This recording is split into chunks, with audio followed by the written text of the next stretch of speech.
Olá, amigos Cidade em Ação, eu sou Rogemar Santos, estou substituindo nosso querido amigo João Francisco, mas hoje aí nós temos uma entrevista bem legal com o Eduardo Anton, o Eduardo que está lançando um livro, que vai falar na Expogestão sobre algo que aconteceu infelizmente na vida dele. Ou nunca se sabe que certas tragédias às vezes acontecem na vida da gente, mas para o bem. Então o Eduardo Anton já vai falar com a gente sobre o que aconteceu com ele, do que se trata esse livro, né, essa experiência de vida. Eduardo, seja muito bem-vindo aqui ao programa. E eu já pergunto, quem é o Eduardo? O que te aconteceu, Eduardo, para ter mudado a tua vida? Bom dia, muito obrigado. Eu sou hoje um coach e um palestrante. Eu ajudo pessoas que passaram ou estão passando pelo que eu passei. Eu, até 2013, era empresário em uma empresa de armazenagem e transporte em São Francisco do Sul. E eu sofri um atentado. Era uma tentativa de execução. Como é que foi essa tentativa? Eu chegava na casa do meu irmão para pegar as minhas filhas, que estavam lá com meus pais. Certo. Cheguei na frente da casa, estacionei o carro. Quando eu desci do carro, eu notei uma moto com 2 ocupantes. O carona estendeu o braço, empunhando uma arma e atirou. O primeiro tiro pegou no meu abdômen.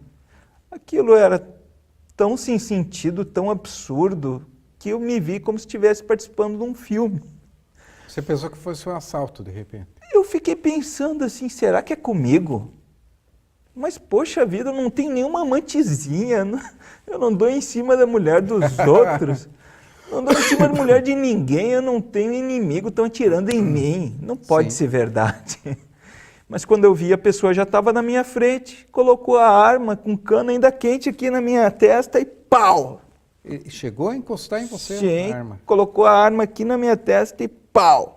É tanto que não aparece tanto aqui na câmera, mas aqui você pode observar aqui que assim o Eduardo tem uma cicatriz bem forte nessa altura aqui e atirou a queima-roupa. Foi o primeiro, foi o tiro no abdômen, primeiro tiro na cabeça. O segundo na cabeça. Isso. Eu permaneci imóvel, não fiz nada, não gritei, não tentei correr. O cara foi para trás de mim e deu mais 2 tiros na minha nuca, na base do crânio. Nessa parte aqui. Aqui assim. Certo. Eu, num gesto instintivo, me joguei no chão. E daí a moto foi embora. Né? Mas eu permaneci consciente, lembro de Com tudo. 4 tiros? Foram 4 tiros no total. Olha. Todos fatais. Né? Esse do abdômen que a gente quase nem fala, porque... Né? Foi pequeno perto do outro. Todos fatais e eu me mantive consciente durante todo o atentado, até chegar no hospital e então quando me colocaram, induziram ao coma, que eu perdi a consciência, mas eu lembro de tudo. Né? Como eu falei antes, eu escrevi um livro narrando, lembro até o que eu pensei nos momentos. Né? Mas ainda sobre o atentado, nessa questão. Aí você foi para a cirurgia. Fui para a cirurgia, eu cheguei no hospital de São Francisco e então me induziram ao coma e me transferiram para o hospital da Unimed aqui em Joinville. Fiquei 12 dias em coma. Dessa cirurgia, eles tiraram 2 balas da cabeça. Uma ficou lá porque o médico... As 2 que você tirou da nuca. Uma na testa, né, que foi tirada essa da testa. Sim. Na nuca, uma que penetrou, que ficou entre o cérebro e o crânio. Quando o médico abriu o crânio, tirou a bala. Certo. Mas uma continua atrás do meu olho direito. Está alojada lá ainda. Está alojada lá. Ela passou a milímetros da carótida e o médico, não sabendo se eu ia sobreviver ou não, ele tomou a decisão de deixá-la lá porque se eu sobrevivesse, a chance de eu ter sequelas menores seria maior. E ele acertou. Aqui estou eu, poderia ter ficado Quem que foi vegetando. O médico? Você lembra o nome dele? Sim, o neurocirurgião, Dr. Júlio César de Aguiar Júnior. Parabéns, hein, doutor? Ele, que cirurgia complicada. Nós somos gratos a ele também ao Dr. Robson lá em São Francisco, que tomou a decisão certa, né, de me transferir para o hospital da Unimed.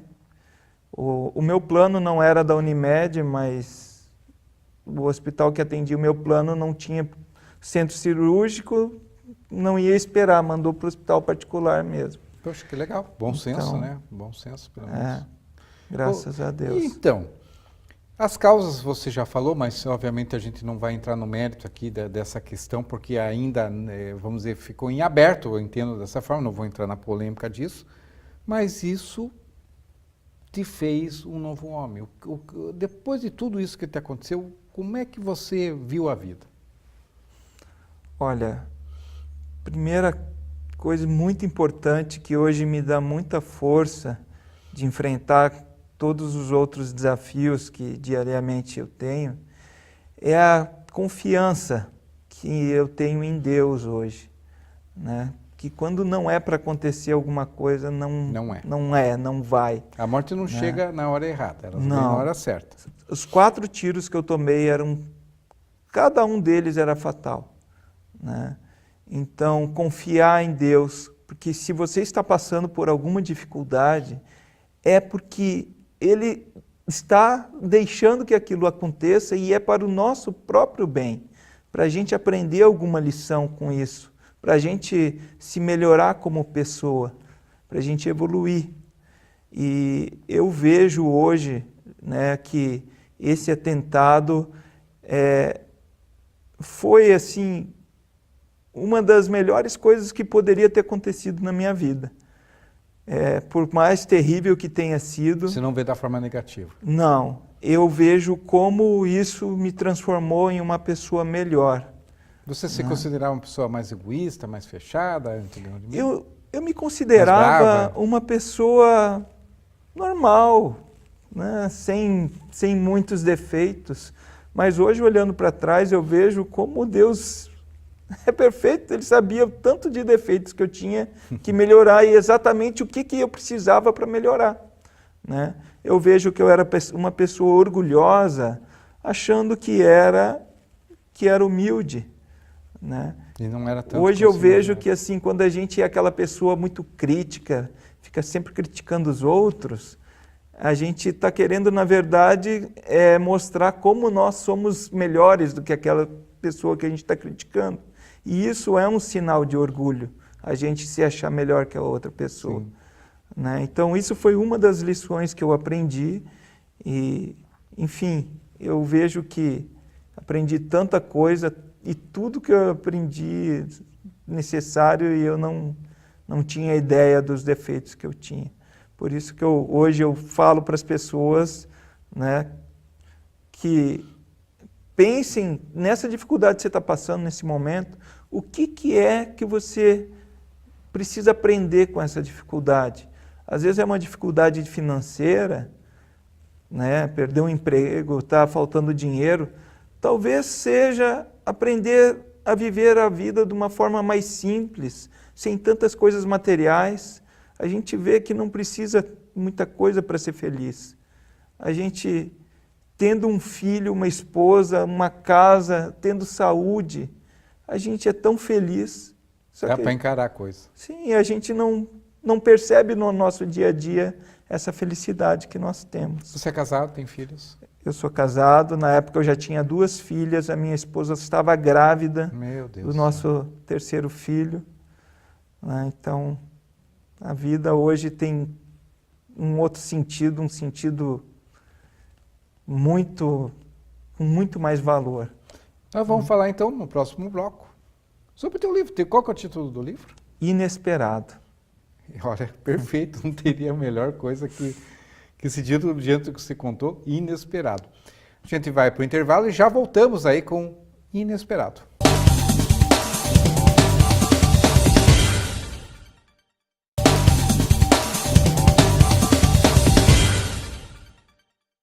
Voltamos com Cidade em Ação e aqui está Eduardo Anton, que vai falar sobre o seu livro Inesperado. Você que assistiu o primeiro bloco já sabe, você que não assistiu, eu vou explicar. Eduardo sofreu um atentado e levou 4 tiros, sobreviveu por um milagre, não era a hora dele, que a gente sempre costuma dizer que todo mundo tem sua hora, e não era a hora dele. E esse atentado fez ele se tornar uma pessoa melhor, e ele escreveu o livro Inesperado, inclusive ele é palestrante da Expogestão. O que tem nesse livro?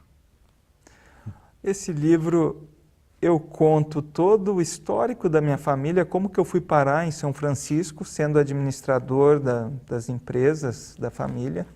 Né? Eu me preparei a vida toda para suceder o meu pai, que fundou a empresa no final da década de 80. E então, que eu estava, né, em São Francisco, sendo administrador, quando eu saio, uma bela segunda-feira da empresa, para pegar as minhas filhas, e então eu conto todo o atentado, porque eu me lembro de tudo.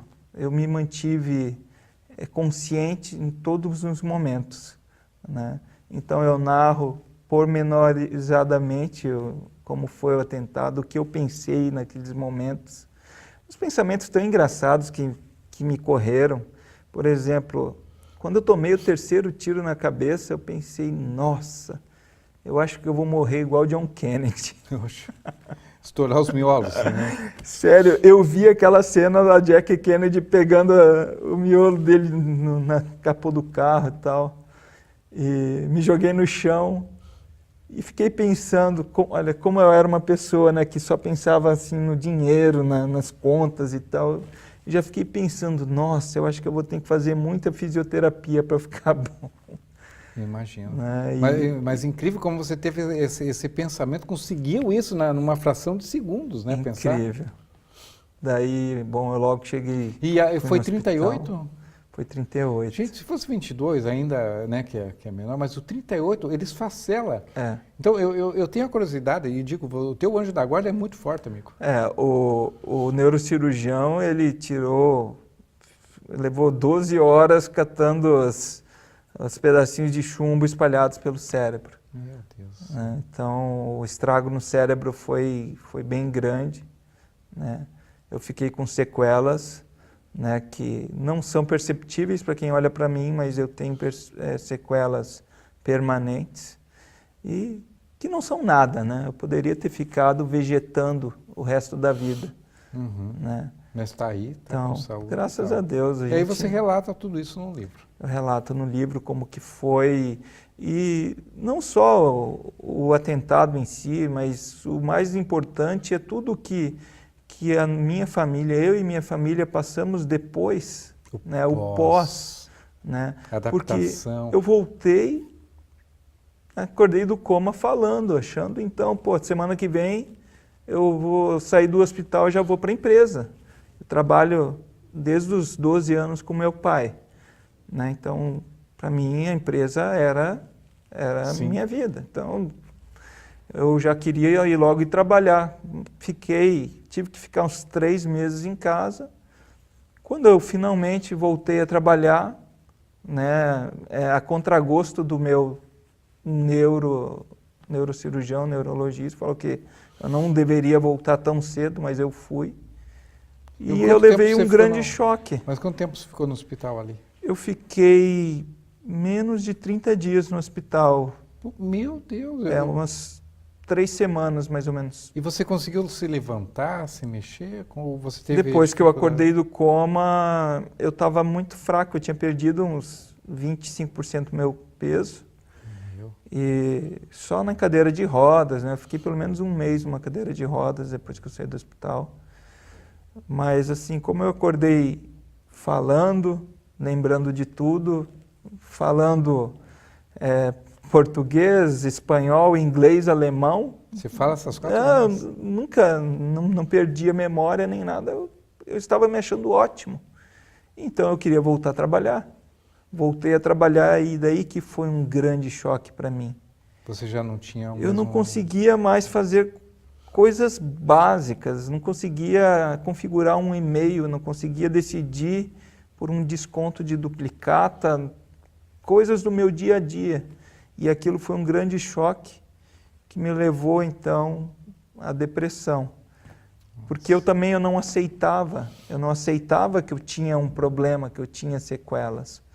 né? Eu queria viver como se não tivesse, que era só uma fase, que tinha ficado muito tempo longe da empresa, estava desacostumado, mas depois que eu fui vendo que realmente eu tinha um problema, foi difícil de aceitar. Perceber é uma coisa, aceitar é outra. Aceitar é outra. Né?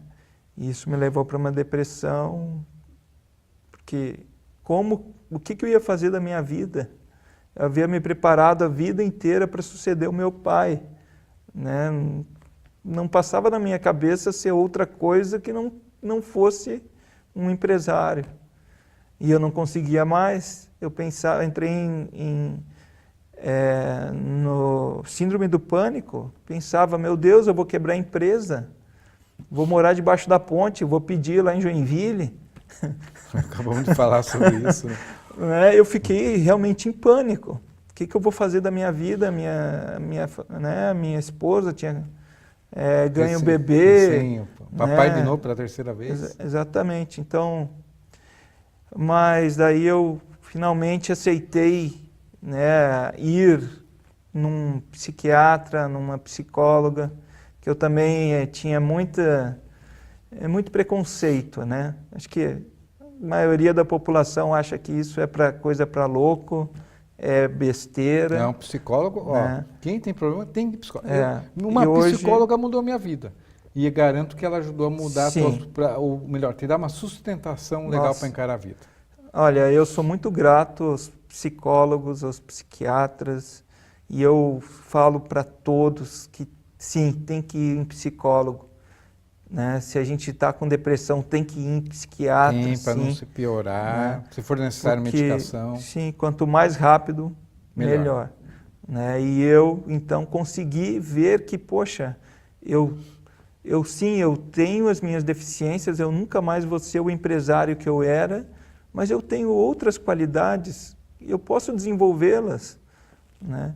E então eu comecei a desenvolver essas qualidades, descobri que eu poderia ajudar as pessoas, né, auxiliando, e é isso que eu faço hoje, ajudo as pessoas que passaram ou estão passando pelo que eu passei, que sofreram uma doença ou um acidente e não conseguem mais trabalhar no que faziam antes.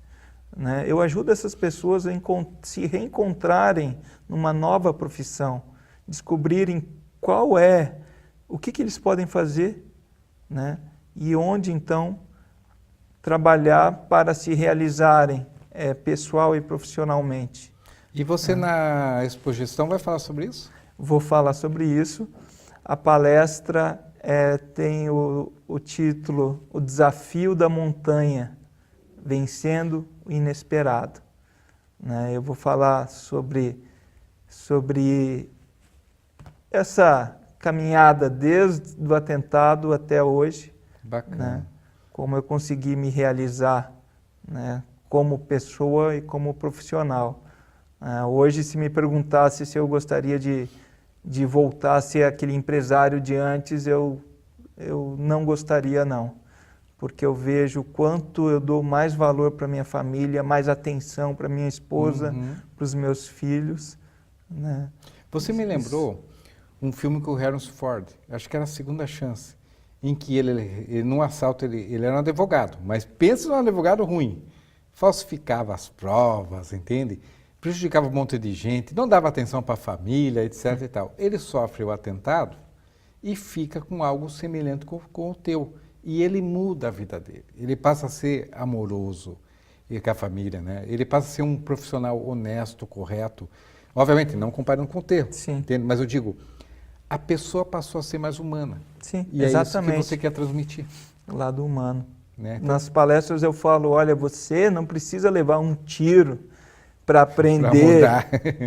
aprender que a vida merece ser vivida, né? Que ela merece que você olhe para os outros e não só para você. Sim. Né?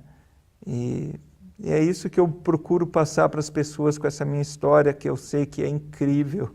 Né? A pessoa tomar 4 tiros fatais e sobreviver. Eu que conheço também a área de segurança, digo porque você tomar 4 tiros de 38, amigo, e está aqui do meu lado, dando entrevista, Isso é um milagre que não tem. Quer dizer, Deus escolheu você. Deus ama todo mundo, mas às vezes Deus define algumas pessoas que têm que levar a mensagem que nem você foi escolhido para levar essa mensagem do otimismo, né? Então eu fico muito feliz por isso, por você. Foi um prazer te receber aqui. Deus te abençoe e que você continue levando esperança. E uma palavrinha que há muito tempo que eu não ouvia e que faz a gente pensar. Inesperado. Inesperado é uma coisa, é muito interessante essa palavra, porque, por exemplo, eu posso sair daqui, né, vou escorregar ali e bater minha cabeça. Vão me cortar. Inesperado. Então, a gente tem que estar pronto para a vida, como você bem destacou, para as coisas inesperadas. Tomara que as coisas inesperadas da nossa vida fossem no 100% de coisas boas. Vou conferir minha Mega Sena, sou o único que ganhou. Oh, inesperado, né? Então, mas às vezes, vamos ser bem sinceros, a maioria das coisas inesperadas das nossas vidas são coisas ruins. Falecimento de parentes, né? O carro que quebrou, né? O problemas assim, pequenos dos grandes, mas são inesperados. E o teu inesperado hoje, né, que você passa, é a esperança que pode ser para muita gente. Muito obrigado por você ter vindo. Eu que agradeço. Muito obrigado a todos. Eu que agradeço também. E obrigado a você que nos assistiu. Aí o João Francisco volta no próximo programa. Grande abraço.